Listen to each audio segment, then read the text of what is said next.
সবাইকে স্বাগত জেলার সংবাদে। সাথে রয়েছে দোলা ডলরের। শুরুতেই জানাবো সংবাদ শিরোনাম। চট্টগ্রাম বন্দরের দায়িত্ব বিদেশিদের দেওয়ার প্রতিবাদে গণ অনশন, সিদ্ধান্ত বদলানোর দাবি। 9 মাস পর উন্মুক্ত হলো সেন্ট মার্টিন, কিন্তু ছেড়ে যায়নি পর্যটকবাহী কোনো জাহাজ।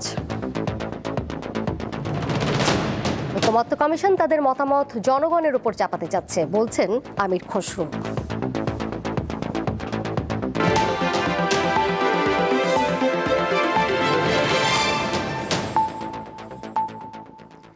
শুরুতেই কেওয়াই স্টিল চট্টগ্রাম সংবাদ।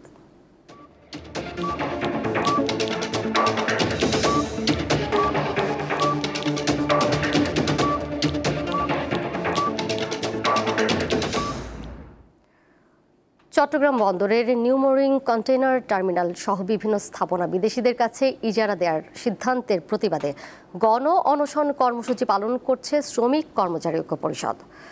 অবিলম্বে সরকার এই সিদ্ধান্ত থেকে সরে না আসলে সারা দেশে কঠোর আন্দোলনের হুঁশিয়ারি দেন নেতারা। চট্টগ্রাম বন্দরের নিউ মোরিং কন্টেইনার টার্মিনাল সহ বিভিন্ন স্থাপনা বিদেশিদের কাছে ইজারা দেওয়ার সিদ্ধান্তের প্রতিবাদে শনিবার সকাল 9টায় শুরু হয় শ্রমিক কর্মচারী ঐক্য পরিষদের গণ অনশন কর্মসূচি। শ্রমিক সংগঠন ছাড়াও বিভিন্ন রাজনৈতিক ও ছাত্র সংগঠন নেতাকর্মীরা কর্মসূচিতে সংহতি জানান। এ সময় বক্তারা বলেন, দেশের অর্থনীতির প্রধান প্রবেশদ্বার ও কৌশলগত এই স্থাপনা বিদেশিদের ইজারা দিলে জাতীয় নিরাপত্তা, অর্থনীতি ও সার্বভৌমত্ব হুমকির মুখে পড়বে। বন্দর লাভজনক প্রতিষ্ঠান, এইটা রাষ্ট্রীয় প্রতিষ্ঠান, এইটা বাইরে দেশি বিদেশি কোন শক্তিকে দেওয়া যাবে। বিদেশিকে দিবে আপনারা, নতুন সাইড পাওয়ার থেকে আরেকটা আসবে, ওইটাও আমরা চাই না।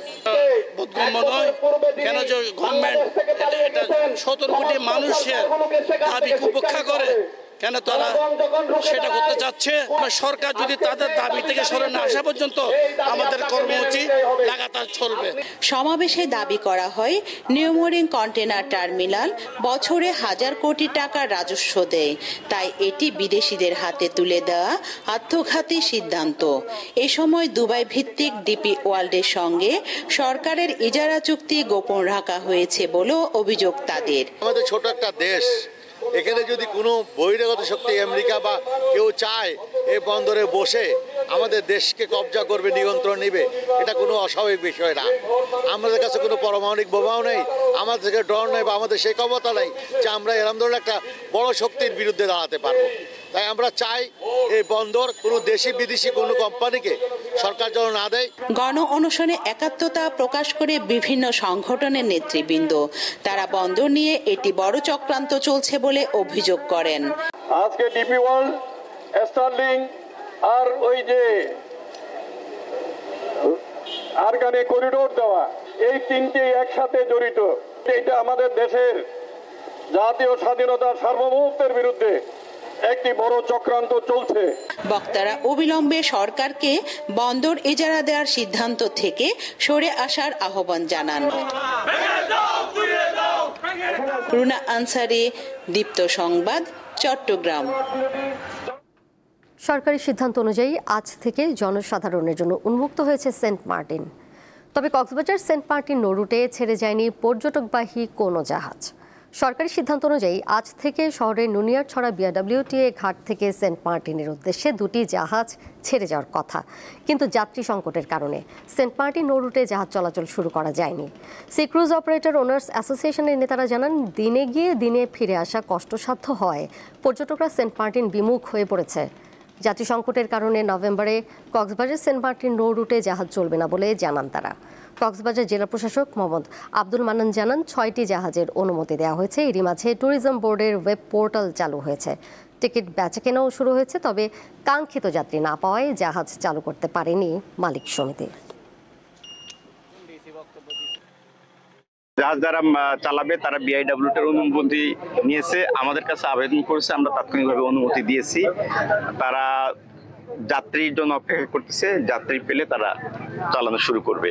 আমরা তাদের সাথে সার্বক্ষণিক যোগাযোগ রাখতেছি যেন তারা দ্রুত জাহাজ চালানো শুরু করে। জাতীয় ঐকমত্য কমিশন তাদের মতামত জনগণ ও রাজনীতিবিদদের ওপর চাপাতে যাচ্ছে বলে অভিযোগ করেছেন বিএনপির স্থায়ী কমিটির সদস্য আমির খসরু মাহমুদ চৌধুরী। দুপুরে রাজশাহীতে বিভাগীয় ব্যবসায়ী ফোরামের আয়োজনে এক আলোচনা সভায় প্রধান অতিথির বক্তব্যে তিনি এই অভিযোগ করেন। বলেন, বিএনপি ক্ষমতায় গেলে সবার জন্য অর্থনীতি চালু করবে যাতে উন্নয়নের সুফল সবাই পায়। এছাড়া রাজনীতিকে শুধুমাত্র গণতান্ত্রিক করলেই হবে না, অর্থনীতিকেও গণতান্ত্রিক করতে হবে বলেও জানান তিনি। বিসিসিআইয়ের সাবেক পরিচালক ও Rajshahi chamber of commerce and ইন্ডাস্ট্রিজের সাবেক সভাপতি মোহাম্মদ লুৎফর রহমান সভায় সভাপতিত্ব করেন। বিশেষ অতিথি হিসেবে উপস্থিত ছিলেন বিএনপি চেয়ারপারসনের উপদেষ্টা ও রাজশাহী সিটি কর্পোরেশনের সাবেক মেয়র মিজানুর রহমান মিনু। ঐক্যমতের কিছু লোকজন, তাদেরও আবার মতামত আছে। আপনি চিন্তা করেন, রাজনীতিবিদদের মতামতের পরিপ্রেক্ষিতে তারা তাদেরটা চাপাতে চাচ্ছে। আবার ঐক্যমত কমিশনেরও একটা মতামত আছে। তো ঐক্যমত কমিশনের তো মতামতের জন্য তাদেরকে সেখানে রাখা হয় না, তাদেরকে রাখা হচ্ছে জাতীয় ঐক্যমত করার জন্য। এখন তাদেরও আবার একটা মতামত আছে, আবার ওইটা আপনাকে মানতে হবে। আমার অনুরোধ, ঐক্যমত কমিশনের যারা আছেন, যারা আপনাদের কথা, আপনাদের দাবি রাজনীতিবিদদের উপর চাপাতে চান, জনগণের উপর চাপাতে চান, তাদের প্রতি আমার অনুরোধ, আপনারা যে কাজ করতে আগে ওই জায়গায় ফিরে যান। বাংলাদেশের মানুষকে তাদের সিদ্ধান্ত নিতে দিতে দেন। উত্তরের জেলা পঞ্চগড়ের সমতল ভূমিতে মালটার বাণিজ্যিক চাষ শুরু হয়েছে। জেলার আবহাওয়া ও মাটি এই ফল চাষের উপযোগী হওয়ায় প্রতি বছরই আবাদ বাড়ছে। তাই স্থানীয় চাহিদা মিটিয়ে দেশের বিভিন্ন জায়গায় যাচ্ছে পঞ্চগড়ের মালটা। গাছে ঝুলছে থোকায় থোকায় সবুজ রঙের রসালো ফল মালটা। পঞ্চগড়ের বিস্তীর্ণ সমতল ভূমিতে চা চাষের সফলতার পর এবার মালটা চাষেও সফল হয়েছেন স্থানীয় এ জেলার চাষিরা। ভিটামিন সি সহ নানা পুষ্টিগুণ সম্পন্ন এই ফলের চাহিদা বাড়ছে দিন দিন। চাষিরা জানান, এই অঞ্চলের মাটি ও আবহাওয়া মালটা চাষের উপযোগী। সাধারণত মার্চ মাসে ফুল আসে এবং কার্তিকে ফল পাকতে শুরু করে। গাঢ় সবুজ রঙের মালটা খেতে সুস্বাদু। অন্যান্য ফসলের তুলনায় মালটা চাষ লাভজনক। 1 বিঘা জমিতে মালটা চাষ করে বছরে 4 থেকে 5 লাখ টাকা আয় করা সম্ভব বলে মনে করেন মালটা চাষিরা। এই বছর ব্যতীত প্রায় 80 লক্ষ টাকার মতো আমার বিক্রি হয়েছে। তো এইবার আমরা একটা আশাবাদী যে আমার বাগানের যে অবস্থা, 35 থেকে 36 লক্ষ টাকা বিক্রির একটা আমাদের একটা আনুমানিক একটা আইডিয়া। তো আমরা মোটামুটি প্রায় 6 থেকে 7 লক্ষ টাকার মতো ফল বিক্রি করেছি।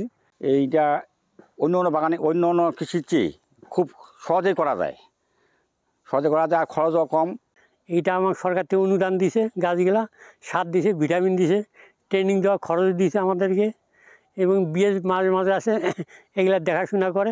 খুব অল্প সময়ে গাছে ফল ধরে আর ব্যবসায়ীরা বাগান থেকেই কিনে নিয়ে যায় মালটা। বিগত 24-25 অর্থ বছরে প্রায় 126 হেক্টর জমিতে এই মালটা চাষ হয় এবং প্রায় 1033 মেট্রিক টন আমরা ফলন পাই। এবার আশা করতেছি আমাদের প্রায় 140 হেক্টর জমিতে চাষ হবে এবং হারভেস্ট চলছে, ফলনও বেশ ভালো এবং কৃষকরা বেশ তারা ভালো একটা দাম পাচ্ছে। ফলে নতুন নতুন উদ্যোক্তা আমাদের তৈরি হচ্ছে। স্থানীয় চাহিদা মিটিয়ে দেশের বিভিন্ন জেলায় যাচ্ছে এই মালটা। মালটা সংরক্ষণের জন্য হিমাগার প্রয়োজন বলে মনে করেন তারা।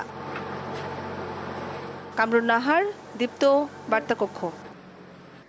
সাংবাদিকদের সর্বনিম্ন বেতন নির্ধারণ সহ 21 দফা দাবিতে নীলফামারীতে মানববন্ধন করেছে স্থানীয় সাংবাদিক ইউনিয়ন। শনিবার সকালে শহরের ডিসি মোড়ে এই মানববন্ধন অনুষ্ঠিত হয়। এতে বিভিন্ন গণমাধ্যমের সাংবাদিকরা অংশ নেন। মানববন্ধনে বক্তারা নবম ওয়েজ বোর্ড অবিলম্বে বাস্তবায়ন, 10ম ওয়েজ বোর্ড গঠন, সাংবাদিকদের সর্বনিম্ন মাসিক বেতন 35,000 টাকা নির্ধারণ, সাপ্তাহিক 2 দিন ছুটি এবং সাংবাদিক সুরক্ষা নীতিমালা প্রণয়নের দাবি জানান। সাংবাদিকদের ওপর কর্পোরেট ট্যাক্সের উচ্চ হার কমানো ও ন্যায্য পাওনা আদায়ে পৃথক শ্রম আদালত স্থাপনেরও দাবি জানান তারা।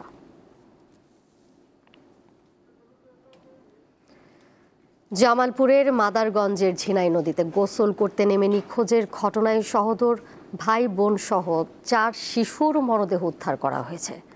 এই ঘটনায় শুক্রবার 3 শিশুর মৃত্যু ও 2 শিশু নিখোঁজ হয়। শনিবার ঘটনার 18 ঘণ্টা পর কুলসুম নামে আরও এক শিশুর মরদেহ উদ্ধার করেছে ফায়ার সার্ভিস। প্রায় 2 ঘন্টা চেষ্টার পর শনিবার সকাল 11টার দিকে আরেক শিশুর মরদেহ উদ্ধার করা হয়। বাকি নিখোঁজ এক শিশুর এখনও সন্ধান পাওয়া যায়নি। শুক্রবার বিকেলে ঝিনাই নদীতে 6 শিশু একসঙ্গে গোসল করতে নামে। তাদের মধ্যে ইয়াসিন নামের এক শিশু সাঁতরে তীরে উঠতে পারলেও 5 শিশু নদীতে ডুবে যায়।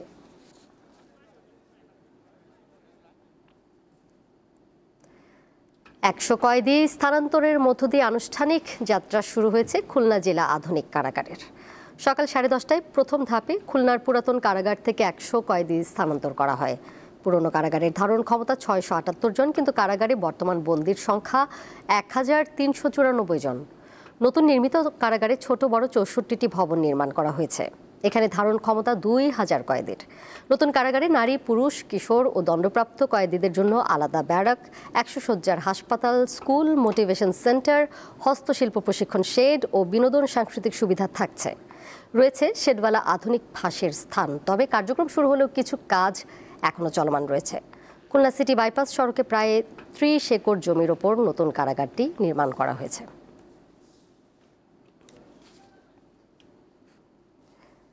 ছয় দফা দাবি আদায়ে সাভারে আঞ্চলিক সড়ক অবরোধ করে বিক্ষোভ করেছে সিটি ইউনিভার্সিটি শিক্ষার্থীরা। এই সময় সড়কের উভয় পাশে যানজট হওয়ায় ভোগান্তিতে পড়েন সাধারণ মানুষ।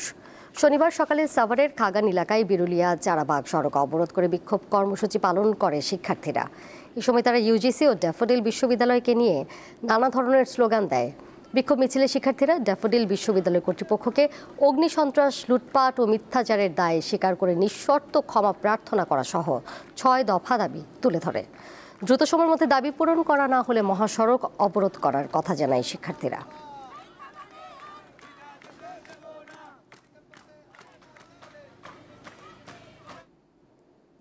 শেষ করব জেলার সংবাদ। যাবার আগে শিরোনামগুলো জানিয়ে দেব আরও একবার। চট্টগ্রাম বন্দরের দায়িত্ব বিদেশিদের দেওয়ার প্রতিবাদে গণ অনশন, সিদ্ধান্ত বদলানোর দাবি। 9 মাস পর উন্মুক্ত হলো সেন্ট মার্টিন, কিন্তু ছেড়ে যায়নি পর্যটকবাহী কোনো জাহাজ। ঐকমত্য কমিশন তাদের মতামত জনগণের উপর চাপাতে যাচ্ছে, বলছেন আমির খসরু।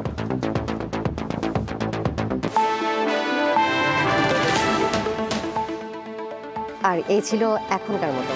এরপর দেখবেন দীপ্ত স্পোর্টস। ধন্যবাদ সবাইকে।